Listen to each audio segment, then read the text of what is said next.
यानी 25 फरवरी 2025 को stock market करीब करीब फ्लैट था। निफ्टी 50 5-6 पॉइंट नीचे गिरा था। स्मॉल कैप मिड कैप में थोड़ा सा मूवमेंट था। हालांकि पिछले 5 महीनों के स्टॉक मार्केट पर नजर डालें तो हमें लगता है कि बाजार में काफी हाहाकार मचा हुआ है। बाजार और कितना टूटेगा, कहां तक टूटेगा, इसके बारे में हर एक्सपर्ट अपने अपने डिफरेंट ओपिनियंस दे रहे हैं।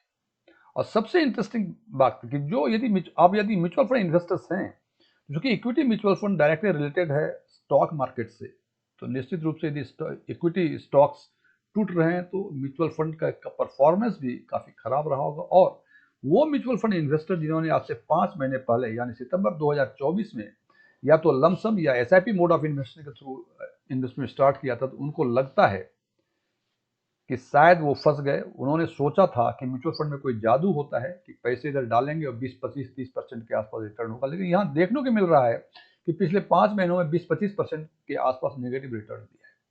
तो जनाब, इसका एक ही कारण है कि आपने सोचा कि म्यूचुअल फंड में जादू होता है। जनाब, इसमें कोई जादू नहीं होता है। इसमें ये एक सिस्टमेटिक तरीका है इन्वेस्ट करने का। यदि आप एनालिसिस करके इन्वेस्ट करेंगे तो निश्चित रूप से आपको अच्छे रिटर्न मिलने की पूरी संभावना है।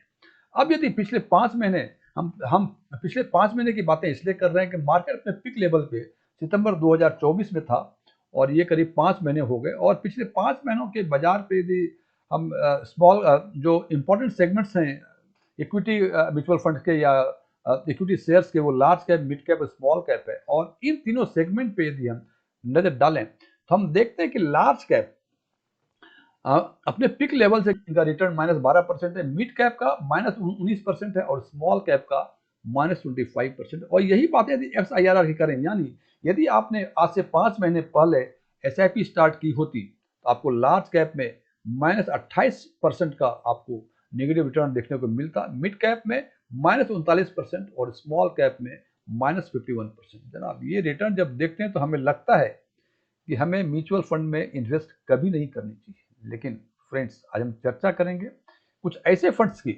और ये चर्चा करने के पहले हम बता दें कि यदि आपको इन्वेस्टमेंट्स के ऑप्शंस हो लमसम या एसआईपी मोड ऑफ इन्वेस्टमेंट का, तो बेहतर है आप एसआईपी मोड ऑफ इन्वेस्टमेंट को ऑप्ट करें, क्योंकि एसआईपी मोड ऑफ इन्वेस्टमेंट में मार्केट को टाइम करने की जरूरत नहीं होती है। जबकि लमसम इन्वेस्ट करेंगे तो आपको ये पता करना पड़ेगा कि मार्केट अभी ऊंचाई पे है, नीचाई पे है और कितना गिरेगा। तो ये असेसमेंट कोई नहीं कर सकता है। जो ये कहता है कि मैं मार्केट को टाइम कर पा रहा हूँ, वो जनाब हमें कुछ और शब्दों का उपयोग नहीं करना चाहिए। वो बेसिकली एक कॉमन इन्वेस्टर्स को धोखा दे रहे हैं। सो मार्केट को टाइम ना करना पड़े, इसको अवॉइड करने के लिए बेहतर है आप एसआईपी मोड ऑफ इन्वेस्टमेंट को ऑप्ट करें। लेकिन यदि आपको लगता है कि आपके पास एक मुश्त पैसे हैं तो फिर क्या करें? तो जनाब, उस पोजीशन में आप सिस्टमेटिक ट्रांसफर प्लान यानी एसटीपी मोड ऑफ इन्वेस्टमेंट को यूज करें। तो हमें लगता है कि ये जो दिल की धड़कनें बढ़ती हैं कि 12%, 20%, 40% कम हो गया, ये धड़कनों का सामना आपको कम करना पड़ेगा। नंबर 2, एक चीज और है कि चूंकि यहाँ देख रहे हैं कि 28%, 39%, 51% का नेगेटिव रिटर्न है पिछले 5 महीने का। जनाब, ये पिछले 5 महीनों का ही है। आज हम इसी कॉन्टेक्स्ट में बात करेंगे कि यदि ये स्थिति जो पिछले 5 महीने की है, 30%, 40% के आसपास मार्केट गिरा है, या यूं करें XIRR का रिटर्न है, तो क्या कोई ऐसा फंड है कि यदि लंबे अवधि के लिए हम सिस्टमेटिक मोड ऑफ इन्वेस्टमेंट के थ्रू इन्वेस्ट करें, तो क्या ऐसा है कि ये जो नेगेटिव रिटर्न दिख रहे हैं, ये नेगेटिव रिटर्न नहीं बल्कि हमें बेहतर रिटर्न मिले? और इसी कॉन्टेक्स्ट में हमने कुछ ऐसे फंड्स को शॉर्टलिस्ट किया है जिन्होंने 3 साल, 5 साल और 10 साल में मोर देन 20% का XIRR यानी SIP का रिटर्न दिया है। एस्ट्रॉन टैक्समैन के नए वीडियो में आपका एक बार फिर से स्वागत है। यदि आपको इस वीडियो से कोई वैल्यू एडिशन होता है, इसको लाइक करें, अपने फ्रेंड्स के साथ शेयर करें, कमेंट करके पूछें कुछ क्वेरीज हो। और यदि आपने अभी तक हमारा चैनल सब्सक्राइब नहीं किया है तो सब्सक्राइब भी करें और सब्सक्रिप्शन बटन के बगल में जो बेल आइकन है उसको पुश करें, ताकि आपको हमारे सभी नए वीडियो की नोटिफिकेशन आपको लगातार मिलती रहे। मेरा नाम डीएम झा है। तो सबसे पहले हम बात करते हैं उन फंड्स की जिनका XIRR 3 इयर्स, 5 इयर्स, 10 इयर्स में मोर देन 20% था। तो वो फंड जो 10 साल से अधिक पुराने हैं और इन तीनों टाइम हॉरिजन में इन्होंने 20% से अधिक XIRR दिया है, वो फंड है मोतीलाल ओसवाल का मिड कैप, एडलवेसिस का मिड कैप, निप्पॉन इंडिया का ग्रोथ फंड जो जो मिड कैप सेगमेंट का ही है, इन्वेस्को का मिड कैप और पराग पारिक का फ्लेक्सी कैप। और देखते हैं जहां ये 3 साल, 5 साल और 10 साल के हमने XIRR की बातें की है। जनाब मोतीलाल ओसवाल जो 3 साल में हाईएस्ट दिया है, ये 28.73% का रिटर्न दिया है। 5 ईयर्स में 32.53% का रिटर्न दिया है और 10 ईयर्स में इन्होंने 22.45% का रिटर्न दिया है। जनाब ये वो 5 फंड हैं जो 10 साल से अधिक पुराने हैं और जिनका कि XIRR 3 साल, 5 साल और 10 साल में 20% से अधिक है। और हम देखते हैं कि यहाँ जो सबसे कम XIRR है वो 10 वर्षों का 10.22% है। चूंकि मोतीलाल ओसवाल ने तीनों टाइम होरिजन में अच्छे या सबसे बेहतरीन XIRR का रिटर्न दिया, SIP रिटर्न दिया है, तो निश्चित रूप से ये इन 5 फंड में सबसे बेहतर फंड है। लेकिन इसका मतलब ये नहीं है कि बाकी 4 फंड जो हैं वो खराब है। जनाब अभी आपने देखा कि पिछले 5 महीने का रिटर्न -51% था और यहाँ यदि आप देखें कि 3 साल, 5 साल, 10 साल में जो सबसे मिनिमम है 3 ईयर्स में यहाँ ये 21.13% है, 5 ईयर्स में ये 24.49% है और 10 ईयर्स में ये 20.22% है। तो किसी भी हालत में यदि आप इन 5 फंड में से किसी एक में इन्वेस्ट करके आप अगले 3 साल, 5 साल, 10 साल तक रहेंगे तो निश्चित रूप से आपको बेहतर रिटर्न मिलने की पूरी संभावना है। अब हो सकता है कि आपको ये रिटर्न से ये समझ में ना आता हो कि जनाब ये 28%, 22% का रिटर्न किया। तो हमने एक एग्जाम्पल दिया हुआ है कि 3,000 रुपये पर मंथ की हम SIP करें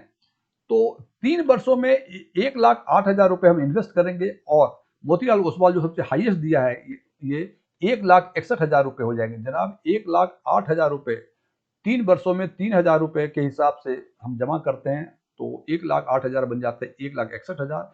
5 साल में यदि बातें करें तो ये पूरे रकम जमा करते हैं 5 वर्षों में 1,80,000, वो बन जाते हैं 3,95,000 और 3,60,000 हम अगले 10 वर्षों में 3,000 रुपये पर मंथ के हिसाब से इन्वेस्ट करते हैं तो 3,60,000 रुपये का रकम बन जाती है 11,74,000। और इस लिस्ट में इस 5 फंड में से जो सबसे कम परफॉर्मेंस दिया हुआ है पराग पारिक फ्लेक्सी ने, यहां भी यदि आप 1,08,000 जमा किए होते तो 1,45,000 हो गया होता और 5 वर्षों में यदि 1,80,000 जमा किए होते तो वो 3,10,000 हो गया होता और यदि 10 वर्षों तो कंटिन्यू 10 वर्ष पहले आप इन्वेस्ट किए होते तो 3,60,000 टोटल रकम जमा की होती और आज के दिन में वो 10,37,000 रुपये हो गए।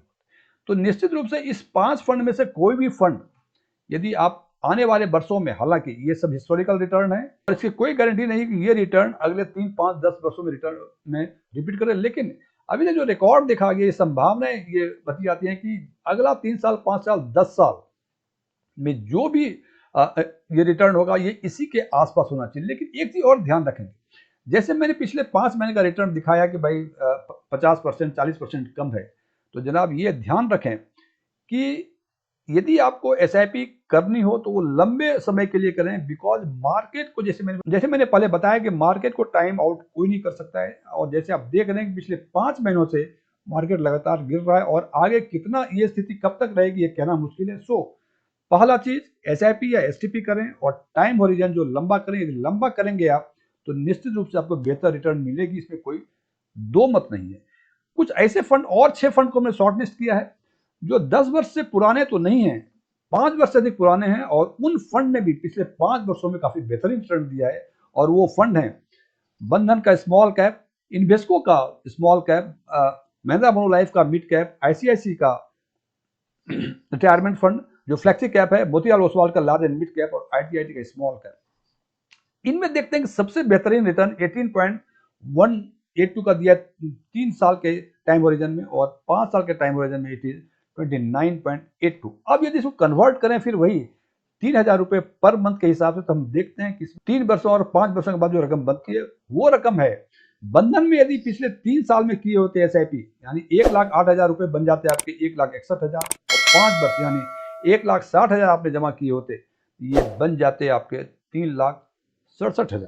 यही बातें यदि इस लिस्ट में यदि हम देखें 3 ईयर्स के टाइम होरिजन में इन 6 में से सबसे कम जो खराब परफॉर्मेंस दिया है वो है ICICI का प्रू रिटायरमेंट फंड जो फ्लेक्सी कैप फंड है। इन्होंने 20.17% का रिटर्न दिया है पिछले 3 वर्षों के XIR के हिसाब से और यदि ऐसा है तो 1,08,000 रुपये 1,46,000 के आसपास बन गए होते, और 5 वर्षों के टाइम होरिजन में सबसे जो कम रिटर्न है वो 23.4% ये है ITI स्मॉल कैप का। लेकिन यहाँ भी जनाब आपने 1,80,000 रुपये जमा किए होते तो आज के दिन में वो रकम 3,18,000 रुपये हो जाती। तो जनाब ये 11 फंड ऐसे हैं, हालांकि जैसे मैंने पहले भी बताया कि ये हिस्टोरिकल रिटर्न है, आगे ये रिपीट करेगा इसका कोई गारंटी नहीं है, लेकिन संभावनाएं बताई जाती हैं, क्योंकि मार्केट 4-5 साल में ये अपने एक पूरा सर्कल कर लेता है। तो कम से कम 5-6 साल आप SIP यदि कंटिन्यू करेंगे तो ऐसी उम्मीद की जाती है कि आपको बेहतर रिटर्न मिलेगा।